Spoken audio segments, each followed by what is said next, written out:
नमस्कार, मैं अंकुर जावला। इस वक्त मैं बैठा हूँ एकला महादेव मंदिर गाजियाबाद में। कल इस मंदिर में एक व्यक्ति पकड़ा गया जिसका नाम आस मोहम्मद बताया जा रहा है। उसके पास से कुछ धारदार हथियार और एक इटालियन पिस्तौल भी उसके पास से पकड़ी गई है। आगे की जो भी जानकारी है महामंडलेश्वर स्वामी पर गिरी जी महाराज आपको बताएंगे। स्वामी जी, मैं आपसे ये पूछना चाहता हूँ कि आप अक्सर इस मंदिर में आते नहीं हैं, आप शायद पहली बार इस मंदिर में आए थे। तो चूँकि आपने कहा कि वो आपकी हत्या करने के लिए यहाँ पर आया हुआ था, तो क्या उसको पहले से अनुमान था कि आप आने वाले हैं? इस पर बात ये सारे घटनाक्रम से ऐसा ज्ञात हुआ है कि यह आदमी पहले से ही रेकी कर रहा था और ये इस बात से स्पष्ट होता है कि मैं हरिद्वार से चला तो 10 दिन में प्राकृतिक चिकित्सा में रहा पांचली में।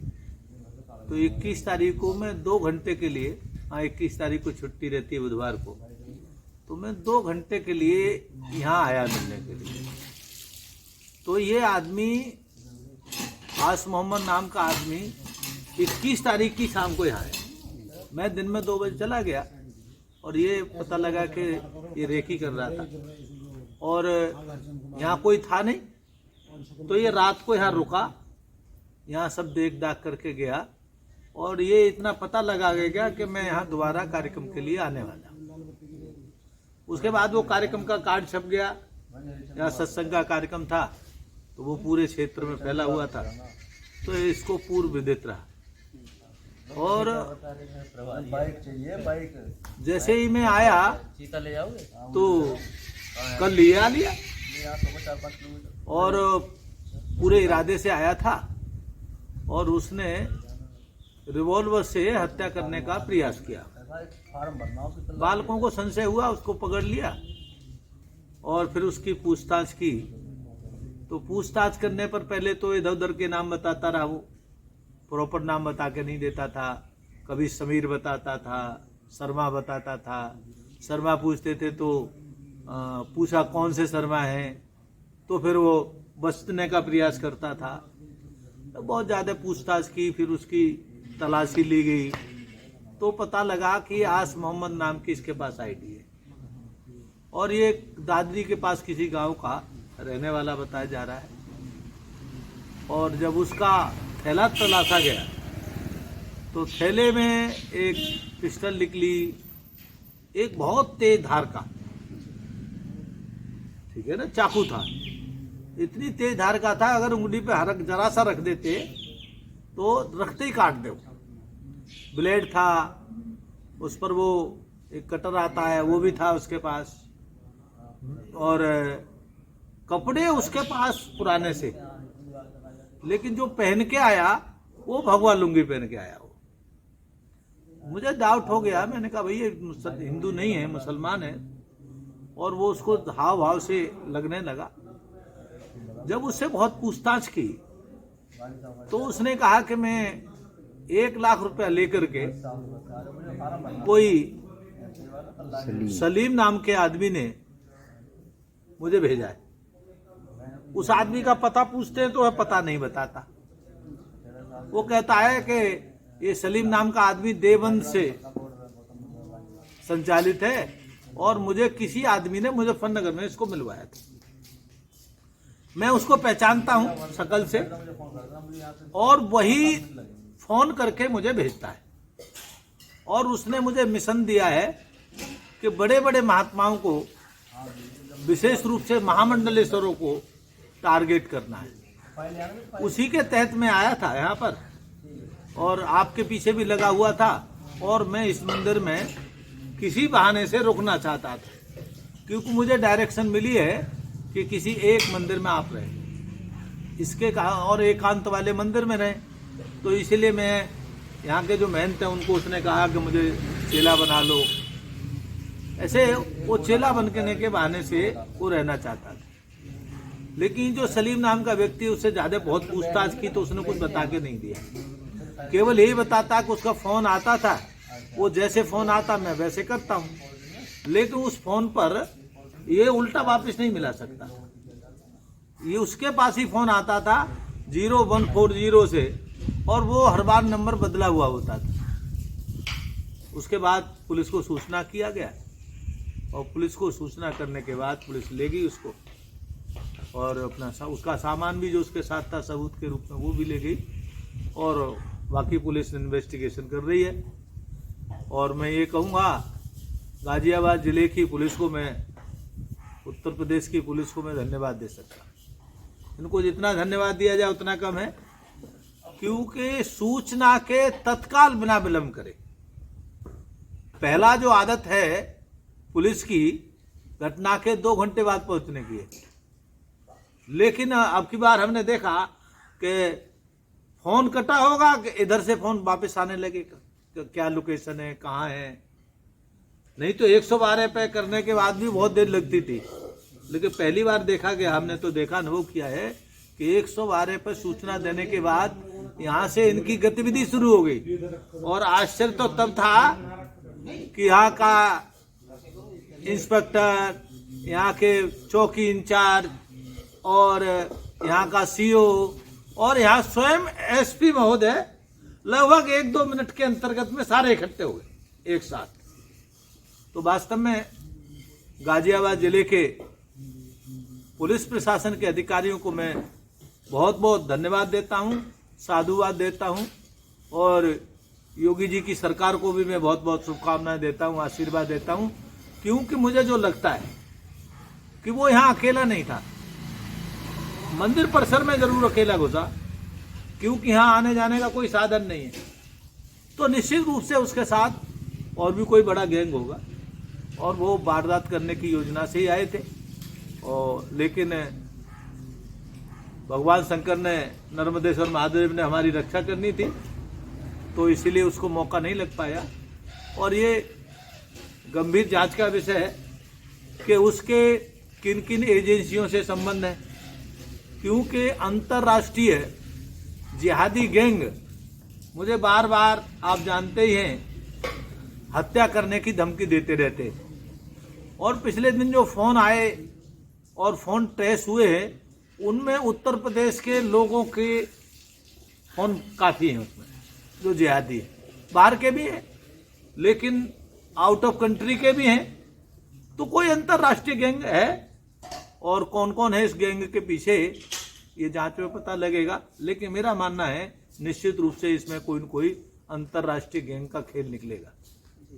आपने जब हरिद्वार में धर्म संसद हुई थी, उसके बाद जिस प्रकार से धामी सरकार का जो रवैया रहा था, आपने कल जो आपका जो इंटरव्यू वगैरह आए थे उसमें आपने कहा था कि धामी सरकार, मतलब जो धर्म संसद उसके बाद धामी सरकार का जो रवैया ठीक नहीं था, और जहाँ से साधु संतों, खासकर आपको और यति नरसिंहानंद गिरी महाराज जी को और काफ़ी साधु संतों पर FIR हुई थी उसके बाद। और कहे तो हम आप जो मतलब आप हो गए या जितने भी साधु संत धर्म संसद में शामिल थे, आप सभी वहीं से इन लोगों की टारगेट पर आ गए थे।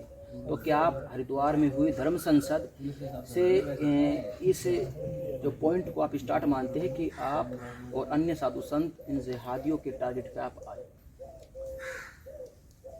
उनके टारगेट पे तो कई वर्षों से हैं, लेकिन धर्म संसद के बाद वो ज़्यादा सक्रिय हो गए और उसमें उनको मौका मिला, अवसर मिला ज़्यादा इस काम को गतिविधि करने का। उसमें उत्तराखंड की सरकार का विशेष योगदान है। आपको ध्यान होगा, मैंने कहा भी था कि उत्तराखंड की सरकार जिहादी गैंगों की सरकार हो गई।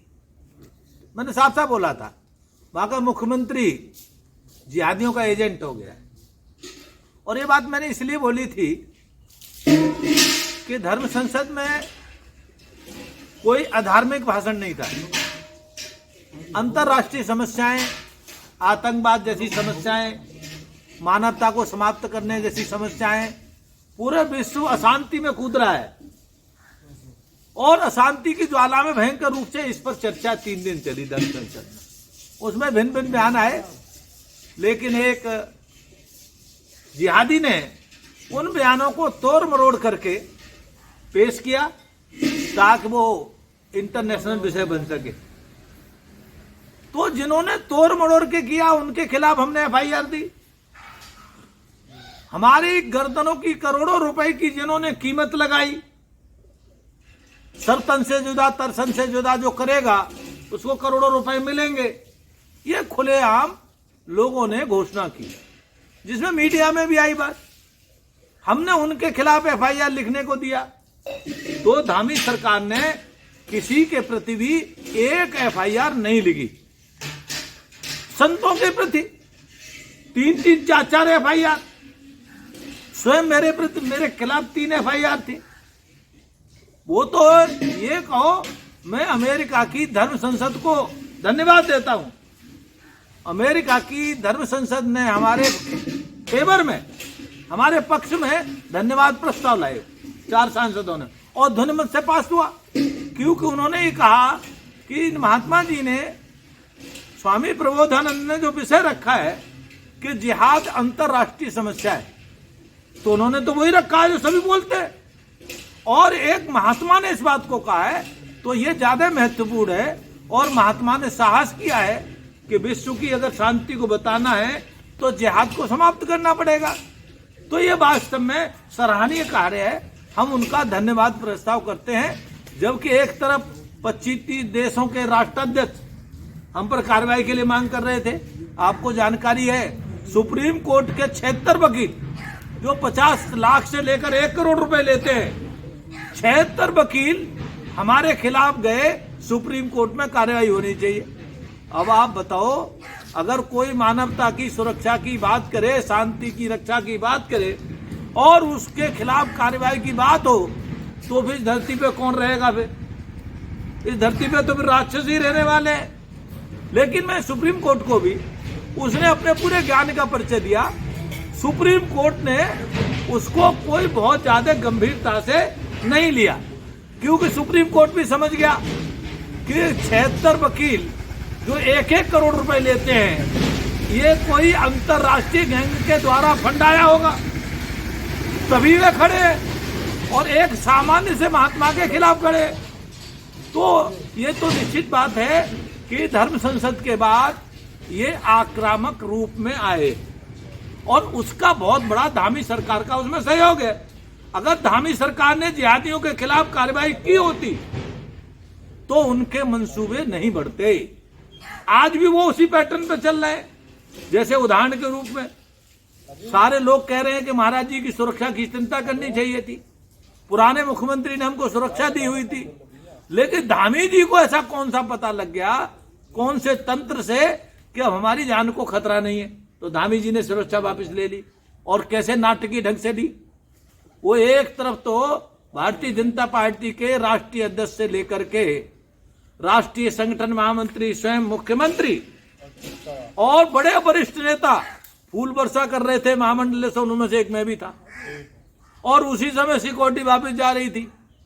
अब रात को 7:30 बजे, हमारा आश्रम वहां से 7 किलोमीटर है, कोई दुर्घटना हो जाए तो क्या है? तो ये उनका मनोबल करना है। हमको ये नहीं कहना है कि आप हमें सिक्योरिटी दो ही दो, लेकिन हमको 1 घंटे पहले बता देते, 1 दिन पहले बता देते। लेकिन वो कोई व्यवहारिक काम नहीं करते, और उनको पता नहीं भगवान ने उनको कब सद्बुद्धि दे। मैं उनको कहूँगा कि भगवान उन्हें सद्बुद्धि दे। देव भूमि नरक भूमि होती जा रही है, अपराधों की पूरी गढ़ होता जा रहा है। आपको मालूम है पिछले दिनों धर्म संसद के बाद तो अपराध बढ़े, उत्तराखंड में ऐसे ऐसे अपराध हो रहे हैं जो कभी नहीं हुए। तो वो इसलिए कि जो उत्तराखंड का मुख्यमंत्री है वो जिहाद को समाप्त करने के लिए गंभीर नहीं है, और जब तक वो इसके लिए गंभीर नहीं होगा तब तक समस्या का समाधान नहीं हो सकता। तो हमारे साथ स्वामी गिरी महाराज कल जो इकला गांव के महादेव मंदिर में है, उसके बाद पुलिस प्रशासन ने यहाँ पर सिक्योरिटी बढ़ा दी है, और आगे की जो भी रणनीति होगी पुलिस प्रशासन की वो अपने ढंग से करेगी।